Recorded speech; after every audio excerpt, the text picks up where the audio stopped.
Living life is a process of planning and plan B. જિંદગી એ આયોજનનું નામ છે. એક ક્ષણે ક્ષણનું જો આયોજન નથી કર્યું તો સમજી લો જીવન નિષ્ફળ ગયું. It must be well planned. અને એ આયોજન નાસા પાસેથી શીખીએ, એ આયોજન મસ્ક પાસેથી શીખીએ, એ આયોજન બિલ ગેટ્સ પાસેથી શીખીએ, એ આયોજન ટાટા પાસેથી શીખીએ. એક સેકન્ડ શું કરવું છે, શું થશે, પરિણામ શું આવશે, આ બાબતમાં લોકો પુષ્કળ ચોક્કસ છે. અને આપણે સફળ થવું છે. Anybody can Tata, anybody can Musk. તમે ગમે ત્યારે બિલ ગેટ્સ બનવું, ધેટ ઇઝ ઇઝી. કેમ કે બિલ ગેટ્સ પહેલી મિનિટથી થોડી બિલ ગેટ્સ હતો, નહોતો. હી મેનેજ હિમસેલ્ફ. એને પોતાની દરેક ક્ષણનું આયોજન કર્યું. કશું અનુકૂળ નહોતું સાહેબ, વારંવાર નિષ્ફળતા મળી હતી. Just look to the Steve job. ઉભા જ કરવાની માઇક્રોસોફ્ટનું દુનિયામાં સ્થાન નંબર 1 થાય ત્યારે એને ફેંકી દે. Get lost mister Steve. અને કશું બોલ્યા વગર સ્ટીવ જોબ જતો રહે. અને પછી એ એપલ લઈને ઉભો થઈ જાય. અને હવે એપલની લાઈનમાં માઇક્રોસોફ્ટ ઉભું થઈ ગયું. This is because of a beautiful planning. Every action must be planned. Every second must be planned. આયોજન વગર કશું થઈ જ ન શકે, કરાય જ નહીં. આપણે રોજ કરીએ, સર મારે સ્ટીવ જોબ નથી બનવું, એગ્રી. સર મારે બિલ ગેટ્સ નથી બનવું, ફૂલ્લી એગ્રી. પણ જીવવું તો છે ને, જીવવું છે. તમારી યુવાની છે, તમારે ભણવું છે, અને ત્યાર પછી તમારે કમાવું છે, કુટુંબ સ્થિર કરવું છે, અને ભવિષ્યમાં ગરડા થાવ ત્યારે હાથ પગ ન ચાલે ત્યારે શું કરવું છે એ તો કરવું છે ને. એમાં ક્યાં બિલ ગેટ્સની વાત આવે? તો એ તો પહેલી મિનિટથી આયોજન કરી શકશો તમે. And that you have to done. અને in India we are missing all this things. It is not in our nature. આ આપણા સ્વભાવમાં જ નથી.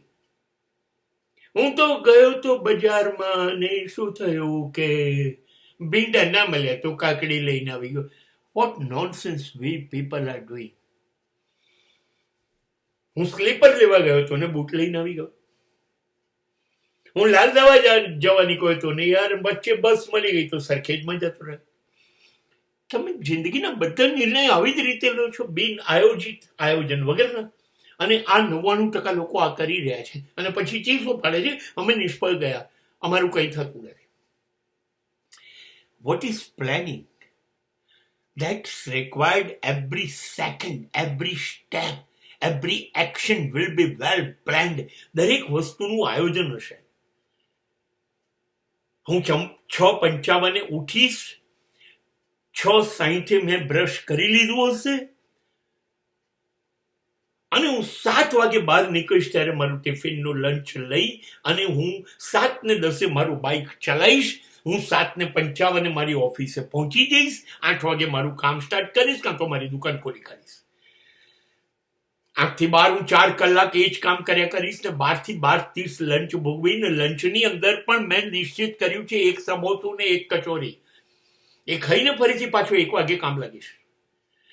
સાંજે 5 વાગે મારું કામ બંધ કરીશ ને એની અંદર મેં નક્કી કર્યું છે કે આજે હું 12 લેટર ટાઈપ કરીશ, આજે હું 20 જણને મળીશ, આજે હું આટલું ખરીદીશ, આજે હું આટલું વેચીશ.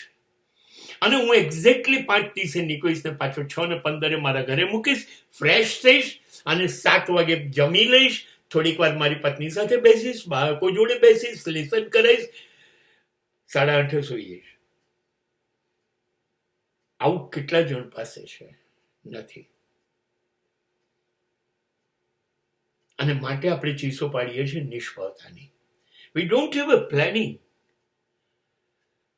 અને મહત્વનું એ છે, ચલો કેટલાક લોકો આયોજન કરે છે, તો આયોજન તો નિષ્ફળ જવાનું છે. તમે કોણ છો? કોણ? સંજોગો ના પડશે, કેટલા બધા વ્યક્તિઓ નડશે, કાયદા નડશે, સ્થિતિ નડશે, તો આયોજન નિષ્ફળ તો ક્યાંક ને ક્યાંક જવાનું જ છે. તો you must have a plan B. બીજું આયોજન નક્કી હોવું જોઈએ કે હું 8:15 ઓફિસ પહોંચી જઈશ. કરેક્ટ, એ મારું આયોજન છે. કરેક્ટ. પણ 7:52 મારા બાઇકના ટાયરમાં પંચર પડ્યું. હવે સવારે દુકાન નથી કરી, હું પંચર કેવી રીતે કરાવીશ અને બાઇક વગર હવે હું પહોંચીશ કેવી રીતે? તો પ્લાન બી તૈયાર જોઈએ. બાઇક બાજુમાં મુકાશે, રિક્ષા, અને તમે 20 મિનિટમાં રિક્ષા લઈને પહોંચી જશો. પ્લાન બી નક્કી હોવું જોઈએ. આ થશે જ. ન થાય તો આયોજનને સફળ કરવા માટે મારી પાસે બીજા કયા રસ્તા છે? આજે મારા ઘરે લોકો જમવા આવવાના છે, મારે શ્રીખંડ પૂરી વગેરે વગેરે કરીને જમાડવું છે. એગ્રી. અને હું બજારમાં નીકળ્યો એ લોકોને આવવાના 20-25 મિનિટ પહેલા, અને શ્રીખંડ માર્કેટમાં અવેલેબલ ના બન્યું, તો મારે આખું મેનુ બદલવું પડશે. તો મારી પાસે પ્લાન બી શું છે એ તમારી પાસે હોવું જોઈએ. એટલે જિંદગી જે છે એ પ્લાન એ પણ હોય, નિષ્ફળ જાય તો પ્લાન બી પણ હોય, અને ચેમ્પિયન્સ પાસે તો એને સફળ કરવા માટે BCDE સુધીના પ્લાન હોય છે કે જો એ ફેલ થયું તો બી બી થઈ શકે. તો એના ઓલ્ટરનેટિવ બીજા 3-4 હોય છે. આજે લગ્નમાં 400 જણને બોલાયા છે, માંડવો વાંધ્યો છે, જમવાનું છે, બધું નક્કી છે, અને એક્ઝેક્ટલી 7 વાગે જ વરસાદ પડ્યો, તો શું? તમારી પાસે આયોજન જોઈએ. બાજુમાં જ એક 400 જણા જમી શકે એવો વિશાળ હોલ જોઈએ છે. આ આયોજન વગર આપણે જીવીએ છીએ અને એટલે નિષ્ફળ જઈએ છે. અને આ વર્તમાન સમય છે. આ સદીમાં જોઈ લઈશું, જે થાય ભોગવી લઈશું. ઓકે, તો ફરિયાદ ન કરતા કે મારું ધાર્યું કંઈ થતું નથી.